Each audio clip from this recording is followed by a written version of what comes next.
আইবেন দয়া করে তরাইবেন উম্মত গুনাহগার নবীজি আল্লাহ আল্লাহ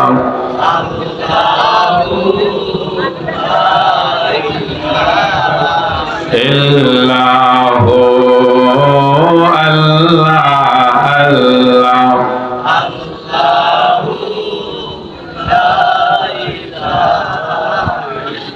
পিপাসাতে চটপট করবে উম্মত আপনার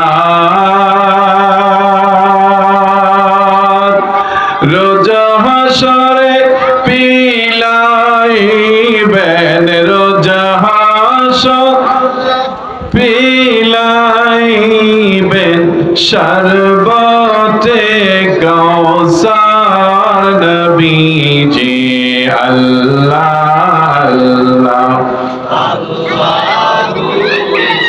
লা ইলাহা ও আল্লাহ আল্লাহ লা ইলাহা লা ইলাহা ইল্লাল্লাহু মুহাম্মাদুর রাসূলুল্লাহ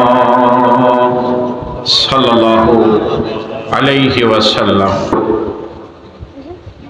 যে মহান আল্লাহ পবিত্র ঈদুল ফিতরের পরে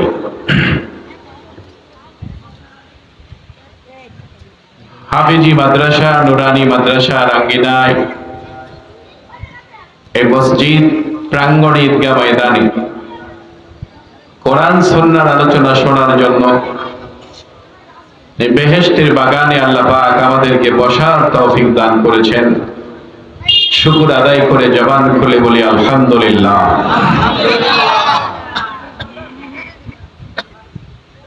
আল্লাহ আমাদেরকে জান্নাতের জন্যই সৃষ্টি করেছেন। কিসের জন্য বলেন? কি ভিতরে আওয়াজ হচ্ছে না, কথা বোঝা যায় না? আমাদেরকে আল্লাহ সৃষ্টি করেছেন মুসলমান হিসাবে জান্নাতের জন্য না জাহান্নামের জন্য? না সেটাও জানি না, আশাও করি না। সবাই জবান খুলে বলতে হবে কিসের জন্য? জাহান্নামের জন্য? বোঝা যায় না। সবাই এক বাক্যে বলেন কিসের জন্য? আল্লাহ বলেছেন মা ইয়াফআলুল্লাহু বিআযাবিকুম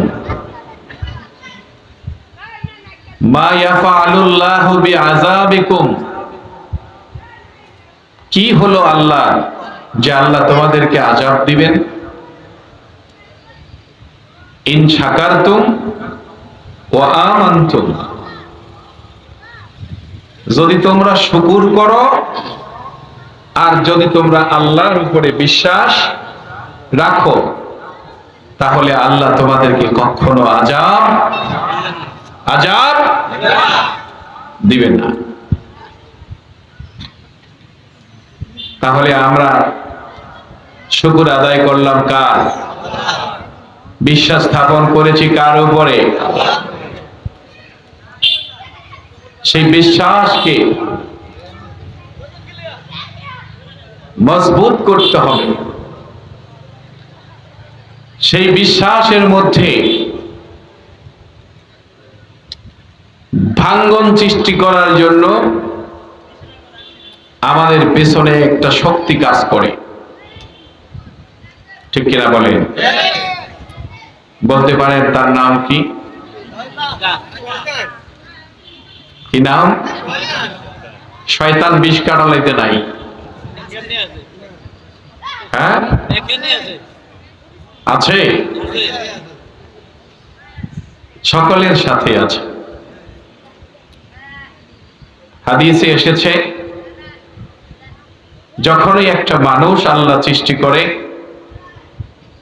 সাথে সাথে একজন ফেরেশতাও সৃষ্টি করে আর একটা শয়তানও সৃষ্টি করে। যেদিন আপনার আমার জন্ম হয়েছে, যেদিন আদম নবীর সৃষ্টি হয়েছে, যেদিন কিয়ামতের পূর্বে মানুষটা সৃষ্টি হবে, তার সাথেও একজন ফেরেশতা সৃষ্টি হবে, একটা শয়তান সৃষ্টি হবে।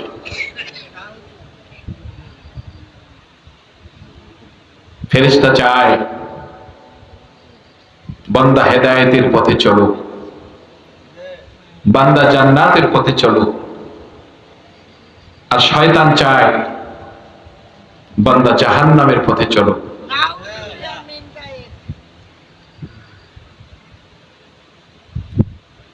তো যে শয়তানকে পরাস্ত করতে পেরেছে,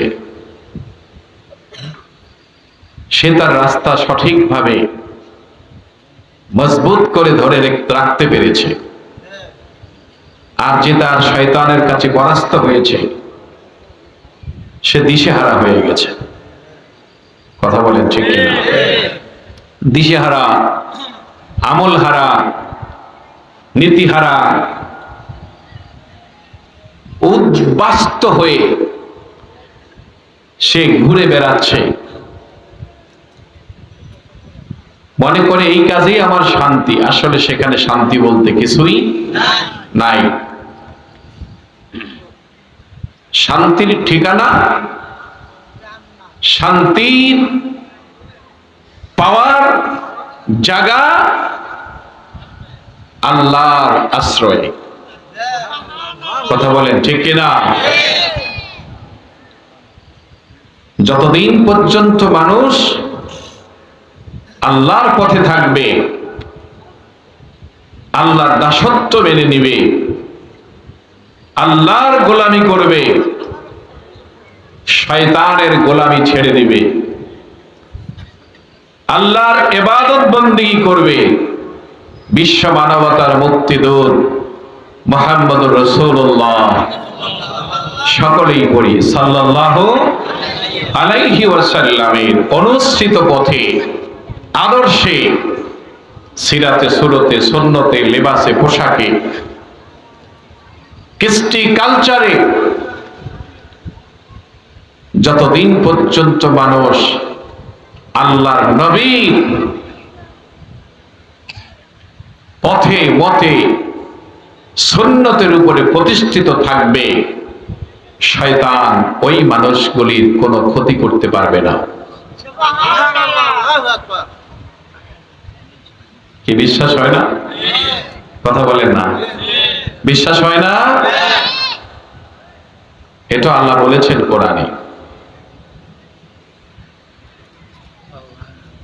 কিন্তু আমাদের ব্যর্থতা, আমরা শুনি কিন্তু আমল, কথা কন না, আমরা শুনি, জানি, শুধু শুনি না, জানিও, কিন্তু সেটাকে আমরা বাস্তবে রূপান্তরিত করি না। আমরা মনে করি এই পথেই আমি শান্তি পাবো। আসলে না। ওই যে বলেছি, শান্তির ঠিকানা, মুক্তির ঠিকানা, বিজয়ের ঠিকানা আল্লাহর কোরআনের অনুসরণ। কথা ঠিক কিনা জোরে বলেন?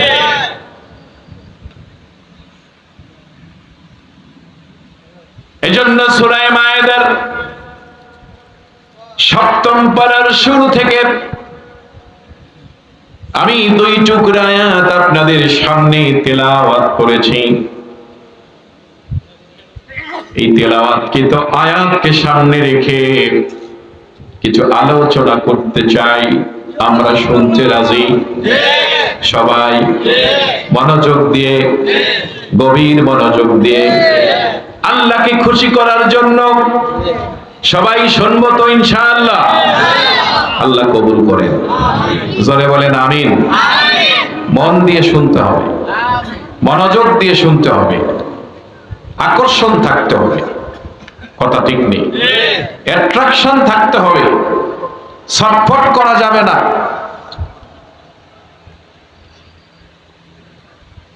আজকে মানুষ ইবাদতের মধ্যে খুব তাড়াহুড়া করে, ঠিক কিনা বলে? ইবাদতে মানুষ যথেষ্ট কি করে? তাড়াহুড়া করে। কিন্তু না, ইবাদতে তাড়াহুড়া করা যাবে না। ইবাদত করতে হবে ধীরস্থিরতার সাথে। আর অন্যায় কাজে ঘন্টার পর ঘন্টা মানুষ বসে থাকতে পারে, কথা কোন ঠিক কিনা?